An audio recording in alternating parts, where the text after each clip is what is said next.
It was only a decade ago, in 2011, that Myanmar started democratic reforms and opened its doors to foreign investment. Industries such as oil exploration, retail and wholesale, telecoms, and insurance and banking have since been opened up. Aung San Suu Kyi's landslide victory in the 2015 elections further cemented the country's path towards democracy. Foreign investors piled in. World Bank data showed that foreign direct investment inflows jumped to a high of 6% of GDP in 2015. FDI inflows have since tapered off, hitting a low of 1.7% of GDP in 2018. Now, with the army back in control and forming a new government, there are concerns foreign investor sentiment will take another hit. This shock to everybody. For business investors, that's the biggest nightmare. Business wants stability, certainty, and now has yet proven that can't tell, anything can happen. So yeah, confidence is low. Myanmar is still a dangerous foreign investment destination. Most investors, of course, don't like uncertainty.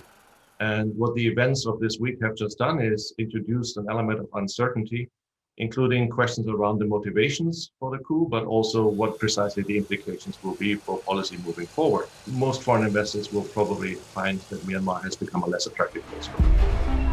The manufacturing sector could see a fallout. International fashion labels, especially from Western countries, Western labels will stop buying or stop getting garments manufactured in Myanmar. Big infrastructure projects like industrial zones and special economic zones are also likely to be affected. China and Japan, the biggest investors in these developments. China is also Myanmar's largest trading partner, and observers believe the Chinese will seek to deepen their foothold in Myanmar. It wants to be a more substantial player regionally, and it wants good, close relationships, productive relationships with its direct neighbors, of which Myanmar is one. So no, there's no sense that Myanmar would fall off the map of interest for policymakers in China. In fact, it might even be reprioritized as a major policy initiative, particularly as it connects to China developing its Belt and Road Initiative and connecting through these parts of Asia to other parts of the world. Generally, China and Chinese companies have been working with the NLD government. But concurrently, we also know that the military has been playing a rather large role in the government over the past decade and still does. So we think that Chinese government and Chinese companies, especially, will still be able to push through with their projects even under military rule and in the current state of emergency. But that said, we wish to caveat that maybe the Chinese government or the Chinese companies' pace of progress might be slightly slower. DICA data shows that China has invested a total of $21.5 billion so far, making it the second biggest investor in Myanmar. DICA stands for Myanmar's Directorate of Investment and Company Administration, the agency which is tasked with private sector development and boosting domestic and foreign investment. Singapore remains the largest investor in the country, with $24.1 billion in approved foreign capital. Singapore and Chinese investments alone account for more than half of all approved foreign capital into Myanmar. The country, seen as the last frontier market of Asia, is not for the faint-hearted. The threat of military coups will always be present. This is Myanmar's third coup since 1962. But the last time there was a coup, Myanmar was not a member of ASEAN. So could there be any fallout for the regional group?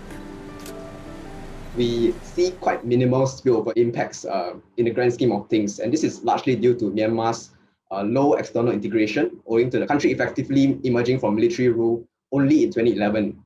So from an investor country's perspective, FDI into Myanmar generally constitute a very, very small proportion of the total outward FDI. This is also similar in trade, as Myanmar is not a large trade partner from the perspective of the other country. Even for Thailand, which is a large trading partner for Myanmar, spillover impacts we think are really, really small. Myanmar watchers note that the country is known for having a very difficult business climate to begin with, and that ultimately the issue is about effective governance. The idea of having a military government and at the same time seeing rapid economic development, these two things are not really inimical to each other. So effectively, the form of governance per se is not the problem. I mean, what you see here is an authoritarian government, and with the right policies, actually, this could be very good for economic growth. Businesses face other structural challenges too. There are a lot of complaints about the slow pace of reform, especially when it comes to opening up key sectors, and also especially when it comes to improving its bureaucracy, its cost system, as well as its regulatory regime. These are the things that don't necessarily have a lot to do with the military. Rather, it has more to do with the fact that Myanmar lacks an efficient bureaucracy, it lacks expertise, and also it lacks the money needed to really effectively implement these changes. Longer term, as the country transitions from a decade of civilian rule back to military rule, questions abound over how the political and business environment will pan out. In Myanmar, the challenge is that we really don't know, again, what is the trajectories and who will be assuming power, what will be their policies, what will be the stability of those policies, what will be the emergence of transition across different regimes, all of which are really important for forecasting what the business environment is going to be like in the future.